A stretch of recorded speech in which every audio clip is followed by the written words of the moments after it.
I'd like to stress and emphasize that the following accounts are in fact the truth and nothing but maybe enlightenment. I wasn't born to utter riddles of success because success is just a word that follows persistence. I wasn't born to write reeds for the rich or those who reign over us either. I write for those who writhe at night and resent every fibre of their being.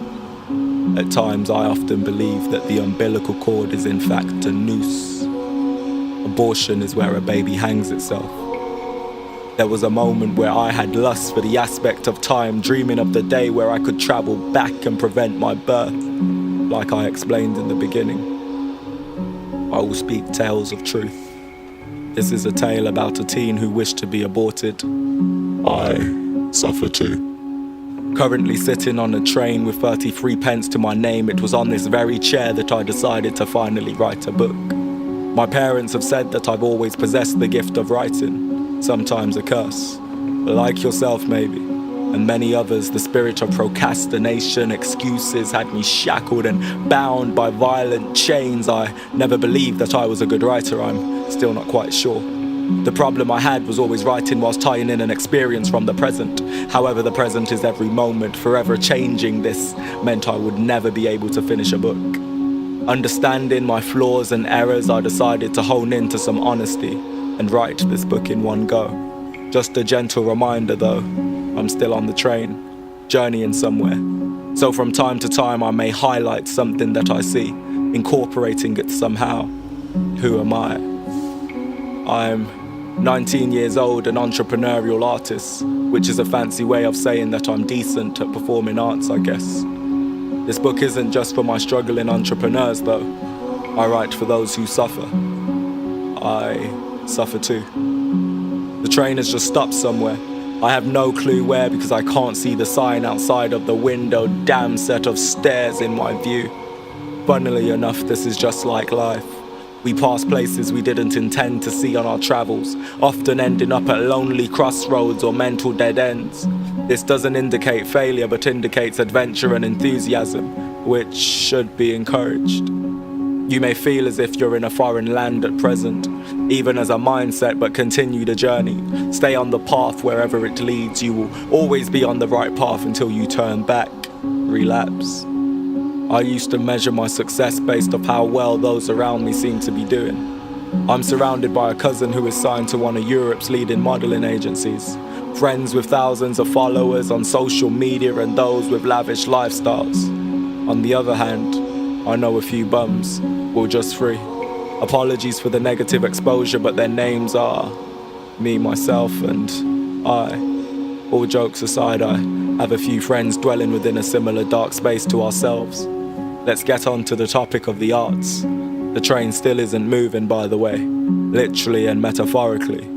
Predominantly focusing on acting, I face rejection every single day of my life. I must attend castings, auditions, send off self-tapes and send emails that will be ignored majority of the time. On average, for every 10 castings, etc., I will probably, theoretically speaking, get one yes and one maybe. I'm lucky sometimes, or blessed rather, as I do not believe in luck.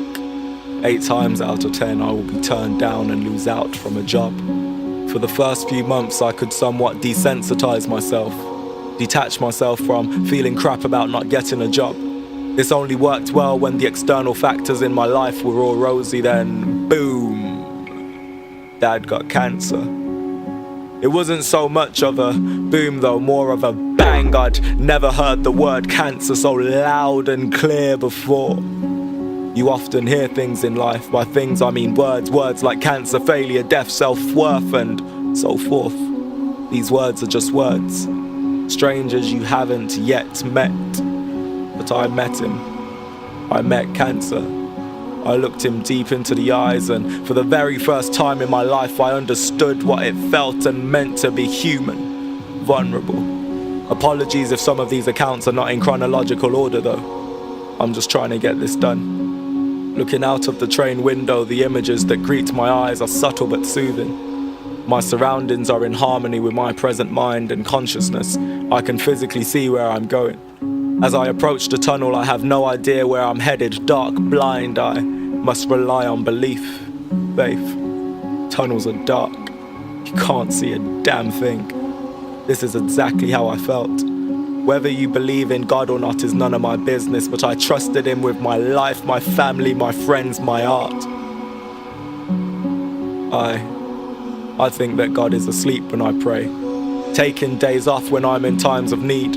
I thought you loved me, I thought your only son died for me, but if you love me, why is it that I'm the only one who cries for me? Religion lied to me, because love hides from me. Over 1,000 friends on Facebook who just about know my name. Some days I see God in the little things in life. I see him in a song, a smile, it's been a while. When my dad was grabbed by cancer, I felt blind. Cancer cremated my happiness. If you and I are similar people, you will pretend you're a ruthless badass and having a care in the world. However, you and I do care. We care about everything.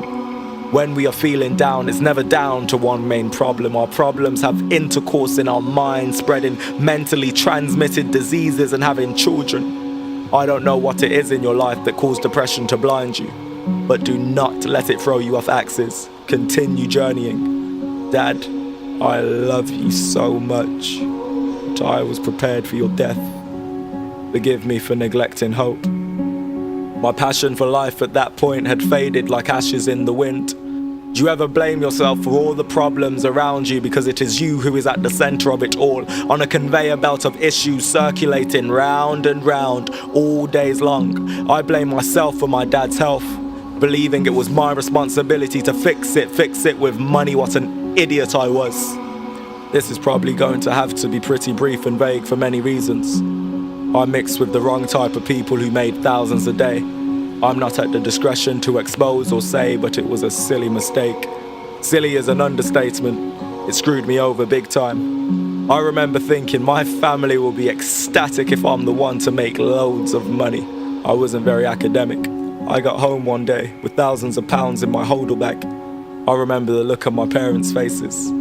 See, the issue with money is that people believe that they make money, when in reality they're unaware that their vibe and aura screams, money made me. Do not allow money to shape who you are. I had to give away a lot of money, more than half of what I'd made. This was just to maintain my reputation and protect myself. Tell a lie, I was bribed. Bribed by a certain group of individuals that had all of my details, everything. Trust me, I was a fool. Patience and working at your own pace is very relevant, vital. Do not allow money to dictate your decisions or be the source of your emotions, please. Money isn't the root of all evil. It's one's desire and the lack thereof. Something greater than money though, time. Speaking of time, I'm on a London Midland train and they take forever. What money does is give you time. If you have 1 million to whatever in your account, you have financial freedom and time to perfect your graft and figure out what it is you want to do with your life. If you have enough money, you could probably even experiment with 20 different jobs until you figure out what's right for you. We all aren't rich though. I for sure know I'm not. It is important to figure out who we are and what purpose we serve. At the end of the book, I will tell you the meaning of life. As bizarre as it sounds, it was revealed to me in a dream. I also appreciate you reading this far. In the last section, I was meant to speak more on the arts, but felt necessary the explanation of how my dad's health affected and influenced my sight. The arts are very spiritual. I will probably lose a few readers at this point. I would often have dreams of how to play certain roles or what to write for a project or spoken word piece. I had to perform a duologue once, which is a 2-person performance. We were performing an extract from a play with the title A Streetcar Named Desire. My partner and I were very confident in our piece. We had rehearsed well and done the best we could in our present minds at the time. That night, I went to sleep, which was rare. I had a dream. I dreamt that the character I was playing, Stanley, paused. There is a ticket inspector asking me for my ticket still on the train. I bought a ticket today. It wasn't a child ticket either. I'm losing my baby face. I've been kicked out of first class though, as I only have a standard ticket. I knew that. Back to the dream. So I met the character Stanley from the play. We're in a room with no windows and no doors. In my experience with dreams, I'm aware that if there isn't an entrance or exit in a room, which is the same thing when you think about it, I understand that it's a very private place. Stanley looked at me and told me that I was playing his character wrong. I was slightly offended as I believed I was the creme de la creme. What he said was important though. You need to play my character as fully human but fully animalistic. I want you to then bite into an apple in the most barbaric way possible. This will have connotations to the Garden of Eden. Betrayal and fruit also has sexual connotations. So when you degrade the other character in the last scene, it's a subliminal precognition. To cut the long story short, my partner and I are performing. Bear in mind that the apple isn't at all part of any of the set props. This isn't rehearsed. I stroll across the performance space. I pick up the apple. I bite into it. The apple bleeds its liquid along my chin as I munch in the most grotesque way possible. I transcend. Something happened. At the end of the performance, the directors were astounded by the idea of biting into the apple. This is the feedback they gave me. When you bit into that apple, it had connotations to the Garden of Eden, betrayal, and because it was fruit having sexual connotations, it relates to the last scene where you degrade the other character.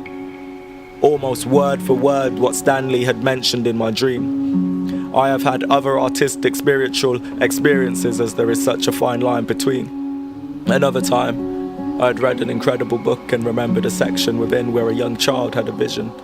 Sitting in a taxi with my singer-stroke-guitarist, I was in a failing band at the time. I had a vision of a car smashing into our taxi and my singer had her neck broken, instantly killing her. In the present, I thought I would switch seats with her. I then had another vision after that. She was reading the eulogy at my funeral. No word of a lie, the taxi stopped moving a minute after getting off the motorway. I looked at my guitarist and shouted, "We need to get out now." The taxi driver started apologizing, unsure of what had happened to his car. We were at a standstill in the middle of the road. We opened the door and rushed out towards the pavement. I can assure you that if we had still been on the motorway, these words would never have been written. These are just a few of the crazy things that I have experienced. I will write a separate book on these accounts later in life. Modelling. I have probably been turned down by every agency in London. And that's disheartening when your cousin is killing the game and you watch all your friends get signed over the months. To write about my experience in modelling or the lack of only occurred to me as a makeup artist and brand owner has just sat down in front of me on the train. The industry of modelling and how the media portrays it is beauty being tall and thin. This is a mind blur. Over the years, we build this concept of beauty in our minds. For a long time, I believed I was ugly, having insecurities about my height because I wasn't 6 foot or over. Part of the reason I didn't get signed. I'm 5'11", by the way, when I stretch my neck. Naked. It's my body they're laughing at. Clothed by my insecurities, I'm rocking denim doubt. Please believe me when I say that beauty is a perspective. Everyone's perception is different. Beauty is diversity. If everything looked the same or was the same, there would be no such thing as beauty. It would cease to exist. Beauty only exists because of difference. Beauty is identified through diversity. Do not strive to look like anyone else. I want you to get up right now. Look in the mirror, the reflection in your phone, take a selfie, whatever, and say out loud, I am beautiful. It's true. Speaking of mirrors, sorry to drag you back into the spiritual realm again, but I accidentally performed a ritual practice. Unaware of my actions completely, this really distorted my mental judgment and emotional judgment for weeks. Learning my lines for a film in the mirror, I could sense this overwhelming feeling of losing a sense of purpose and not belonging. I felt although I was trapped within my own body, stuck inside a being I had no clue about. Identity is important. Knowing oneself and getting to know oneself is vital. The more I began to look at myself, the more I couldn't see myself. I slowly began to see another face appear within my stomach. I felt incredibly uncomfortable. My entire body jerked forwards. I immediately ceased staring in the mirror. After that experience, I became incredibly sensitive to everything around me. I could feel colors, sounds, the earth beneath me. Everything, my emotions had been amplified. The mirror experience, I felt as if no one could see me at all. I couldn't even see myself, the mirror accident. During this period, I felt like I was going insane and had no purpose whatsoever on this planet. My mind became plagued with every form of negativity I had ever encountered or seen. You sound posh for a black boy. What is that even supposed to mean? I see crows in trees as I look outside of the train window.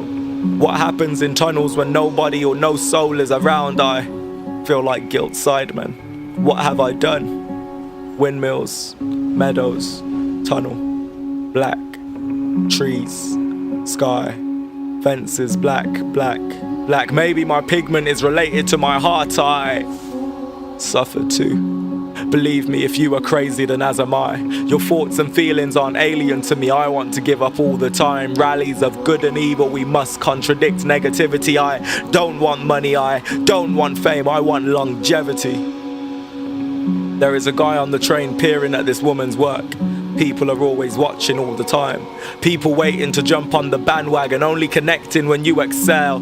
I have some friends who are only opportunists. The only time I get a text is for a favor. Forever favors, love thy neighbor. But how can I if I live under a rock? Maybe I should masturbate my pain away. Watch my body go numb as pleasure herself wraps her body around mine tightly. She touches me gently, playing with my abdominals pianist. The key to releasing my pain through pleasure. I'm wrong, where do I belong? It's too loud, it's too loud, it's too loud. I can smell the toilet on the train, putrid. I'm petrified of whatever it is they ate. Damn set of stairs in my way. A field, goes, graveyard. It's my stop, resist, live, fly, breathe in, exhale. Dancing clouds pirouette in my vision. Can you roll me another one? Afraid to have a lover because karma isn't the only bitch I've dealt with. Forgive me all. I didn't mean to call you a bitch either. Not then, not now. I love, I loathe. Why isn't there a filter for my wrongs? You increase the exposure on my sins. Wait, quick, tint the windows. The birds can see me, they're laughing. Shut your mouth. I swear to God, shut your mouth. Bullets only ricochet when Russian roulette is a game I reminisce. Yearning for life's sweet trigger to kiss my heart bliss. My tears have evaporated. I have none left, but why? Why am I not emancipated from mental slavery? I can't free my mind. I can't, I can, I can't, I can. 40 love, match point, knife point. Will I let the blade slowly lick my wrists? Don't do it. Paranoia and paracetamol are my best friends. Change, I must change my thoughts. We thoughts are powerful. I must survive for you. Will you survive for me? Coincide, please. Live another day, continue to pray. Coincide, airport. Take flight. I need to get off the train. Bear with me. I'm on a tube in London now. Such a busy city. Today I'm only understanding how important it is to express how you feel. Expression leads to confidence, suppression leads to combustion. Again, these writings are quite sporadic and spontaneous, but I want to stay true to the moment and the present. This February I also found out that my mother is going through a similar illness to my father and uncle now too. At this time, and pre-February, I had my white towel ready. I would have kissed acting, the arts and all goodbye. I have contemplated suicide many times. You are not alone, I suffer too. Although I'm not famous and it's unlikely that you would have heard of my name before, do not let my social media fool those of you who do know me. My Instagram will tell you that life is great when the truth is I'm in a battlefield of my mind. Every week is a mental struggle. I've made so many mistakes to the point where I feel whenever I do good, it's inevitably a mistake. Also, doubt speaks. Doubt is not a word, not a thought, but a person. He cannot be seen by the natural eyes, but whispers to us all, trying to make you believe that his words are your thoughts. You can't do it. No one will believe in you. You will always be broke. Doubt will chat the uttermost bullshit in your ear. It's my stop now. Bear with. I've just got out of the tube station. It's a relatively bright day. Just missed my bus. 2 of them actually. The last 2 buses on Earth. I'm screwed. We often feel like this when opportunities pass us by, when in fact, there are many means to getting somewhere. We could just all exercise a little patience. I'm a fine one to talk about patience. Writing a book in one take. This is different. People in London are rude too. This woman can clearly see that I'm writing and decided to walk into my book, you fool. Being in this industry, I've met a lot of people. A-listers, celebrities, blah, blah, blah people. One thing they all have in common is that they are just like us. They cry, they bleed, they feel. Too many people view stars as esoteric, godlike figures that were bestowed with the leadership of the earth. This isn't the case. You are the fabric and structure of existence itself. You are capable of anything. I used to feel, although I'd never done enough and never will, that I'm not good enough or my purpose was false. When really those are just mental procrastinations that manifest physically to make me, us and you feel like crap. If you pause to think about what you've done in life so far, I could bet it's a fair amount. What were you doing a few years ago? How much has your life changed? For better or for worse, you've more than likely improved. Losses are just lessons, so learn. I'm a fine one to talk. I'm in the same boat as you. For my birthday this year, I got £30 a cap and my girlfriend took me for Pizza Express at lunch. I remember thinking, this is the worst day of my life. My family don't care about me and my friends are gonna ask what I got for my birthday. I couldn't even see my mum on my birthday because of how ill she was. What a sad day. A lunch at Pizza Express, £30 and a cap. How selfish of me to think I had nothing. I'm in good health. I have a good group of people around me. I have water, companionship and so forth. As cliche as it sounds, I don't have to worry about bombs being dropped to my city or what I'm going to eat later.